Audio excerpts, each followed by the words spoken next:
night because I saw the pride flags up. And I remember when I came here all those years ago, it's the first time I'd ever met a kid who was just like gay.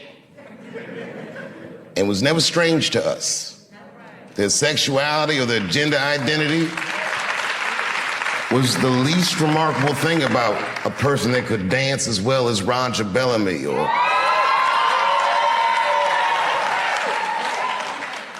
there was no distinction between any of that. Everybody was weird in their own way. And in a very strange way, because we spent so much time with one another, we helped raise one another. There's a camaraderie between these students that I don't know that I've seen since I left this school. I can remember, and I won't say names, there was a student that went here that used to sell drugs. It wasn't just a student, but this particular guy.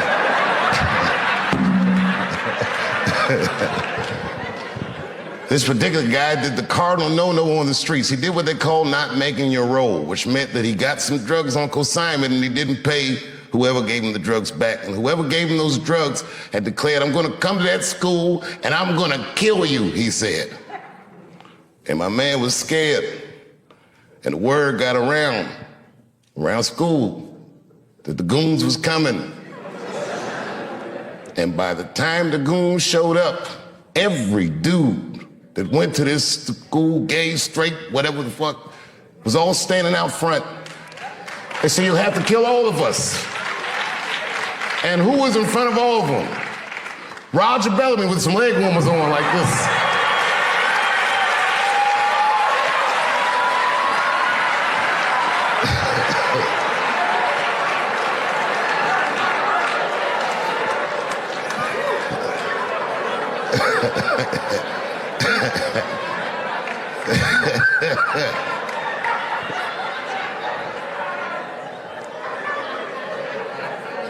I started making friends that are still my friends to this very day, lifelong friends.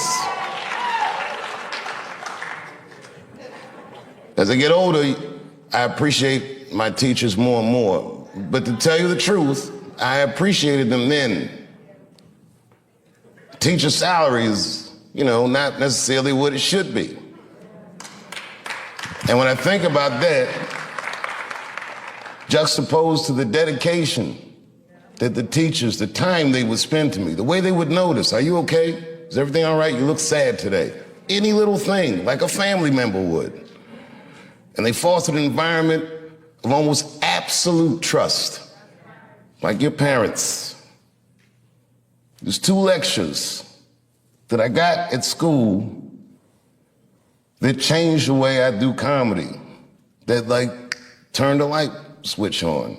It was 2 teachers. Donald Lease.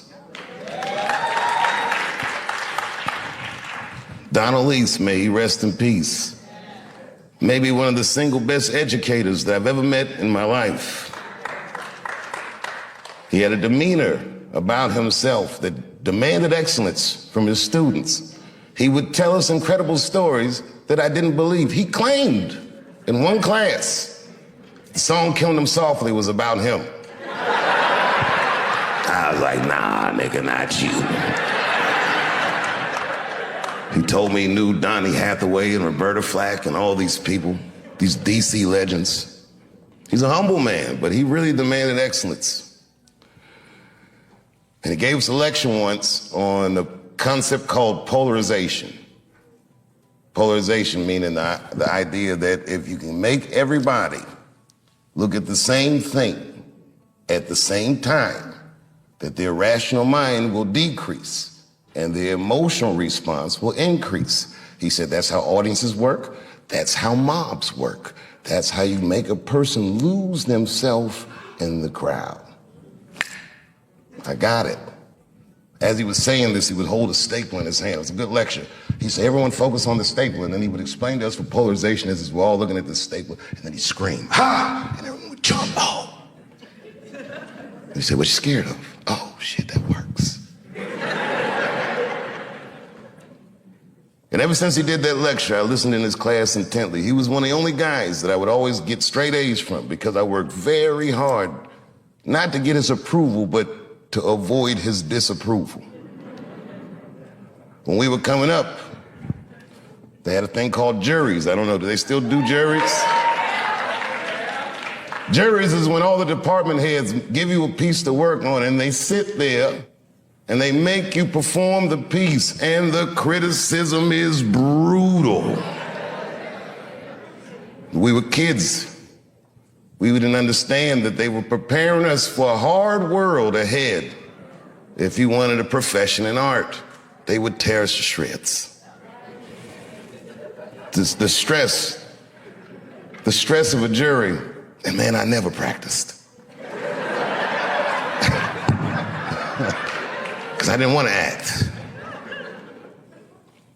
At an improv class, a teacher named Geraldine Gilstrap told me that I should stop doing funny pieces, that I should try to stretch myself artistically, and maybe I had more in me than comedy. And at the time, I took offense to that.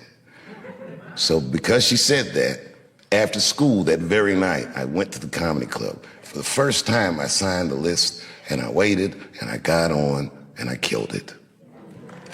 Killed it.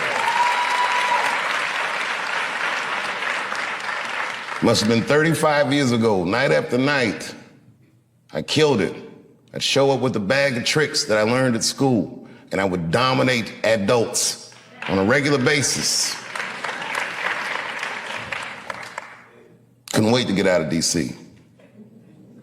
When I was 17, I moved to New York and lit that comedy scene up.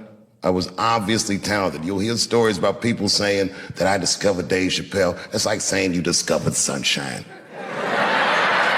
I was shining on everybody.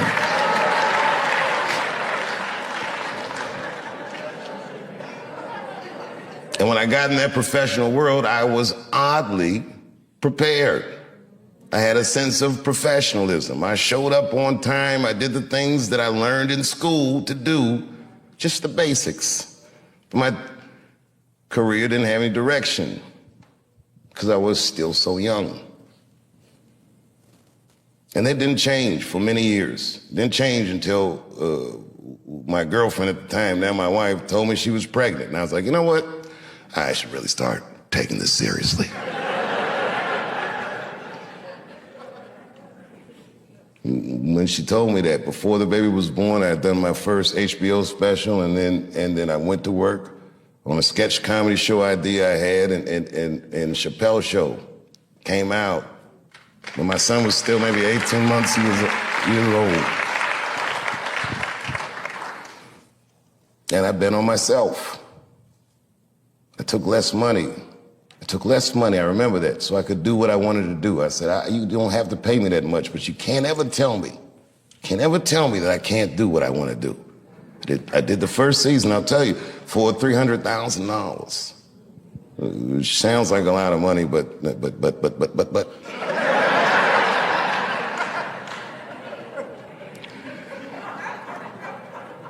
It was a rare experience in my life because it was the first time that I did something that was so successful that I knew I had exceeded their expectations. I was more successful than I felt like I was supposed to be. They didn't plan on that. The second season came out and it was a juggernaut, and then I remember this is the single best day of my career. The Rick James episode of Chappelle Show had come out.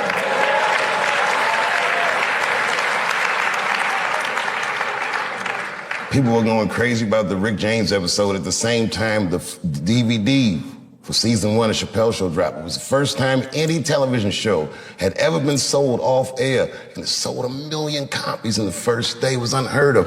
To this day, nothing has sold more than Chappelle Show. It's still in the top 10 in Netflix. All these great things happen, and the contract is a clear. Clearly, I was not being rich.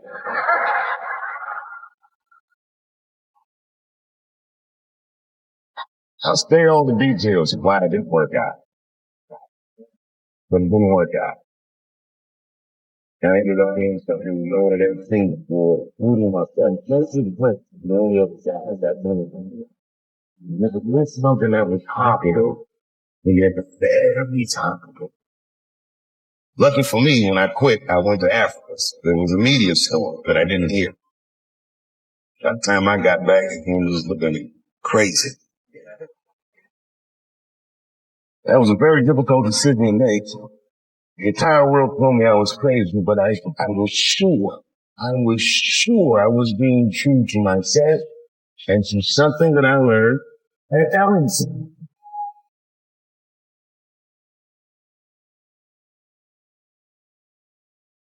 I'm one of those comedians that thought myself an artist. I was an addict, but she could make me work the way I could change the audience. I understood it was happening very much. Be able to do this. And I protected that. I moved if I took the money, they would expect me to be any different. Oh, they don't accept it. So I quit. When I quit, it was a very difficult time of my life, but I was very using it for the infectionist stuff. And then one day I was in Panama, sitting in Panama, well, in a hotel, and I entered the lobby, and there was a painting. They even had like a resident. I looked close, it was a painting. It was all pink, just him, on black hair. Oh, man, this is offensive at the whole thing. I asked the guys, how did that change? Just sometimes in a picture. And I looked for claims that made a painting, but just like I said, and then all the boots.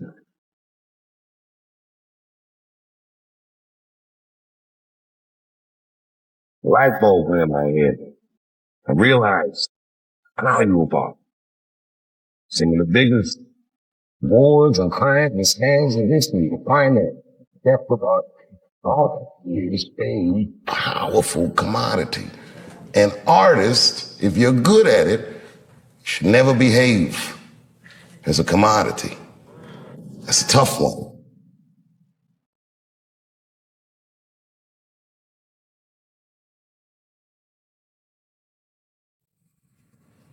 And then I gave up.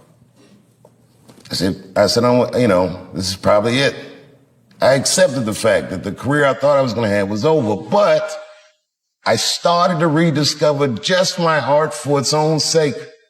I would go to comedy clubs, and I worked for way less money than I ever had, and I enjoyed it more than any of the work I ever did. It was probably the best work I'll ever do, because it was so honest, so sincere. There was no media, there was no studio, there was no scrutiny, just me and the crowds. And I did it night after night, and slowly but surely the crowds got bigger and bigger. And then suddenly people started to notice. And Polestar would say, Dave Chappelle has the tour of the year. And again, and then the year after that, and then the year after that. And then Lorne Michaels asked me to do Saturday Night Live. And it wasn't just like he asked me. He was courting me. I didn't even know it. He gave me this whole long speech. I was like, all right. And then I read some book about Lorne Michaels starting Saturday Night Live, and I read the speech that he gave Richard Pryor when he wanted him to host the show, and I said, holy shit, that's the same shit he said to me. And I did it. And that was an enormous amount of pressure. It had been 12 years since I had been on television, or since I had even talked to the media. And I remember I signed my Netflix contract on my way to my mark for the monologue. If you do live television, they count down every second. 30 seconds. Are you sure this contract is good? It's good, just sign the papers. Good. 22 seconds. Oh, nigga, you better not be tricking me. 10, 9, 8, 7, 6, 5, 4, 3, 2, 1. I walked out on that stage and I killed it. It was natural. It was nothing. It was easy work. Got an Emmy for that one too. He said, oh my God, David. She said, if you had died tonight, me and the kids would have nothing.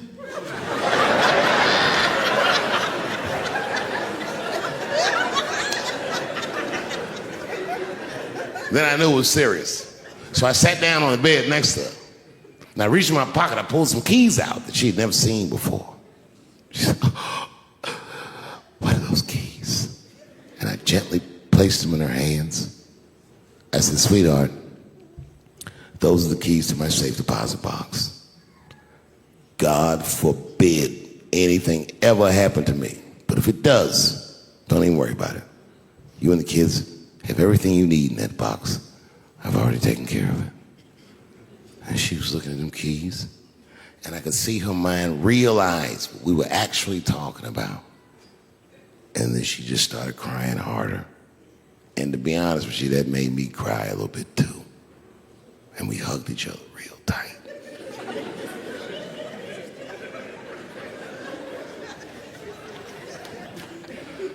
Do you know this bitch looked in the box while I'm alive and well? Who does that? Oh my God. And then she was mad at me. She said, God damn it, David, I opened that box. I said, you did? She said, yes, I did. And there was nothing in there.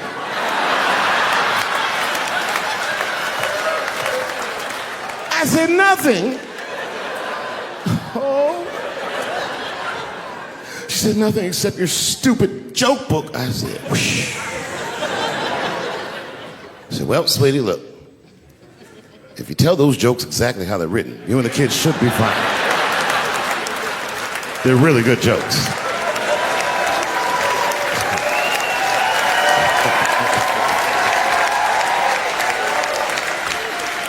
She's like, good jokes? What is this shit? Come join me in my watery grave. No, you gotta roll your throat.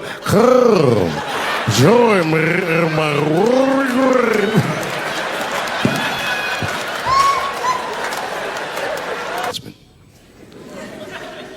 It's true. Yeah, let me tell you something. One time I thought my wife was cheating on me. Yes, nigga, yes. That was one of the worst days of my fucking life. I couldn't take it. And I'm embarrassed about it now, but I can talk about it. You know what I did? It's fucked up, but I did do this. I waited. I waited for her to fall asleep. And when I waited a long time, she's Asian. I couldn't tell if she was asleep or not. I was looking at her.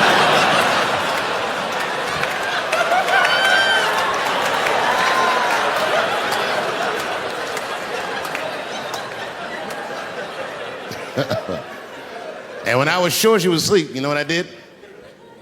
I stole the iPhone, took it downstairs and started trying out passwords to see if I could open it.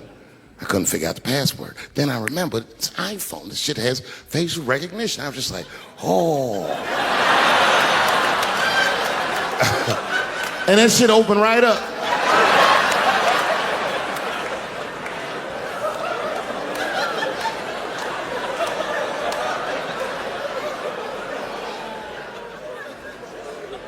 And I saw a text message in there from a fella named Earl. I don't know anybody named Earl. I woke her up out of her sleep. I said, wake the fuck up. Who the fuck is Earl? And she said, David, what are you talking about? Oh, don't you play dumb with me, bitch. I done opened your phone. Who is Earl? And she said, oh my God, David. That's gay Earl from the hair salon. I said, word, what am I, a dummy? How am I supposed to know this nigga is gay? And she was calm. She said, read his text and look at his pictures. I started reading the text. This fella sure does spell girl with a U a lot. And I switched over and looked at his pictures, and I couldn't believe it. This fella looked gay and still pictures. His mouth was open in every shot.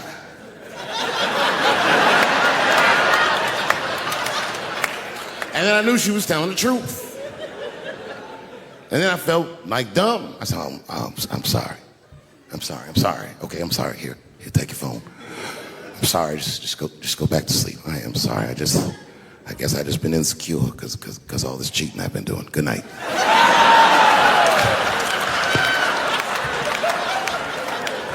And she didn't let me leave. She said, well, since you want to wake a bitch up, and then she pulled my phone from under her pillow. I said, what the fuck?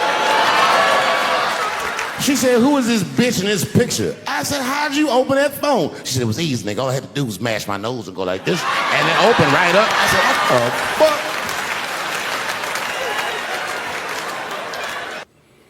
Then a man who calls himself Little Nas X. I met this nigga at a party. I had no idea who he was. But the minute he walked in that party, I knew I was in his dream. Everybody in the party was another dreamer. Everyone was famous, but when that nigga walked in, he was dressed like C-3PO. He was shining.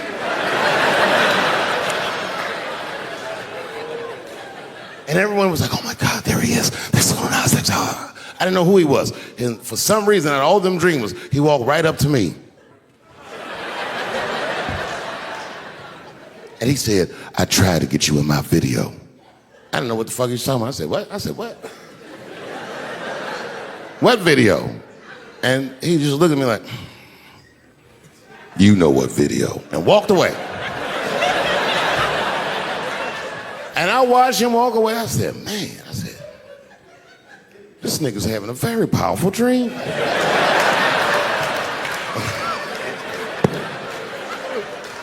You know what it reminded me of? It reminded me of when we was in grade school. Remember in grade school, the teacher would ask everybody what they want to be? Timmy, what do you want to be when you grow up? And Timmy acted like he had an idea. He'd stand up, he'd say, I want to be a fireman. And the teacher would say, Timmy, that is a beautiful dream. But Timmy didn't mean it. Timmy said he wanted to be a fireman because deep down, Timmy's attracted to fire. And by the time he's 14 years old, this nigga's a full-blown pyromaniac, playing with kerosene and matches like a goddamn expert. And then one night he goes downtown with his buddies, fucking around with fire, and burns a warehouse down. And he doesn't know it, but there's 13 migrant workers from El Salvador, and they're in that motherfucker. They get trapped, and then they die in the fire. Isn't that a tragedy? Well, it was an accident. He's only 14 years old, but he's black. So they try him as an adult. And Timmy ends up spending the rest of his life in jail. Dream deferred. Burp, burp.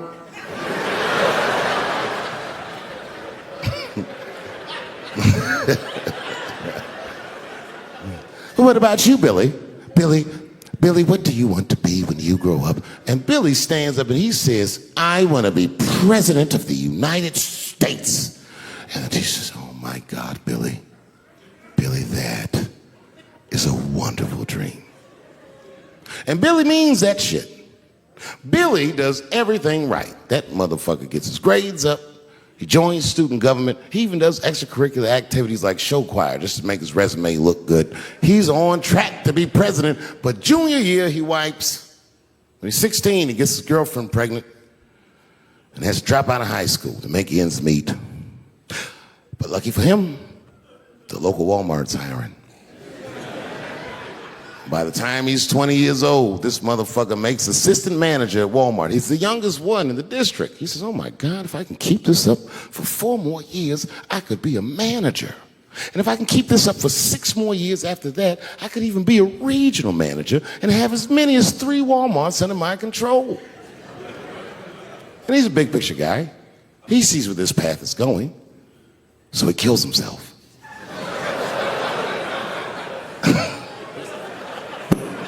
Burp, burp.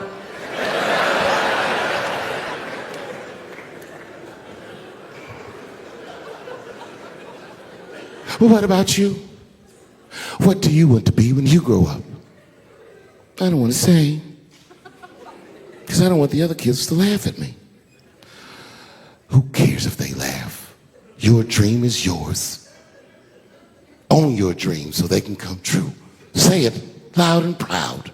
What do you want to be when you grow up? Little Nas X. That nigga stood up in front of the whole class. I want to be the gayest nigga that ever lived. I want to do a music video and slide down a stripper pole all the way to the depths of hell and suck the devil's dick at 10 o'clock on BET while all the kids are awake and can see me. Shockingly, that was the only dream that worked out.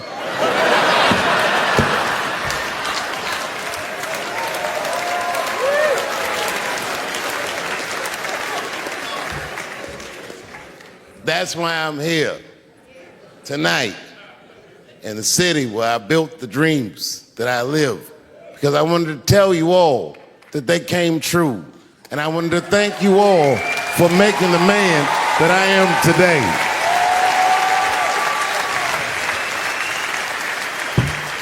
Yes, I am living a very powerful dream.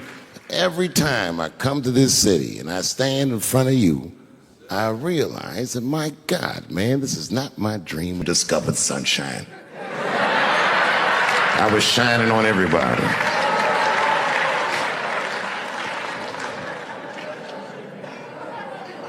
And when I got in that professional world, I was oddly prepared. I had a sense of professionalism. I showed up on time. I did the things that I learned in school to do, just the basics. My career didn't have any direction because I was still so young. And it didn't change for many years. It didn't change until my girlfriend at the time, now my wife, told me she was pregnant. And I was like, you know what? I should really start taking this seriously. When she told me that, before the baby was born, I had done my first HBO special, and then I went to work on a sketch comedy show idea I had, and Chappelle show came out when my son was still maybe 18 months years old. And I bet on myself. I took less money. I remember that, so I could do what I wanted to do. I said, you don't have to pay me that much, but you can't ever tell me that I can't do what I want to do. I did the first season, I'll tell you, for $300,000. Which sounds like a lot of money, but.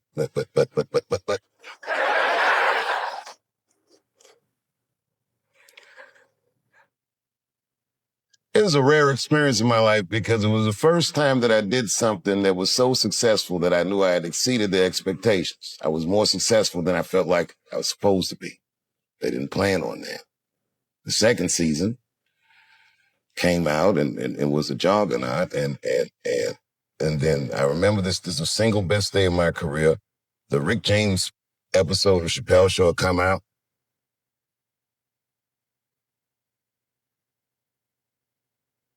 People were going crazy about the Rick James episode at the same time the DVD for season 1 of Chappelle Show dropped. It was the first time any television show had ever been sold off air, and it sold 1 million copies in the first day. It was unheard of. To this day, nothing has sold more than Chappelle Show. It's still on the top 10 in Netflix. All those great things happened, and my contract was up. Clearly, I was about to be rich.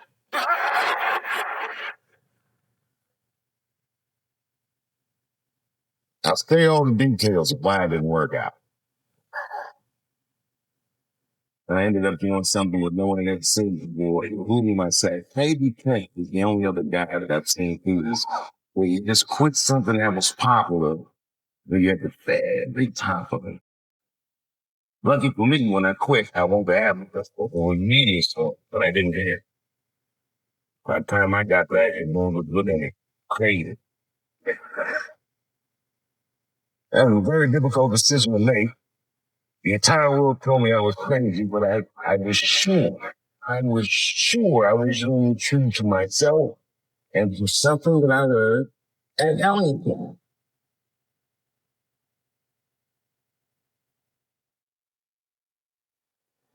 I was comedian was hooked for himself with an artist.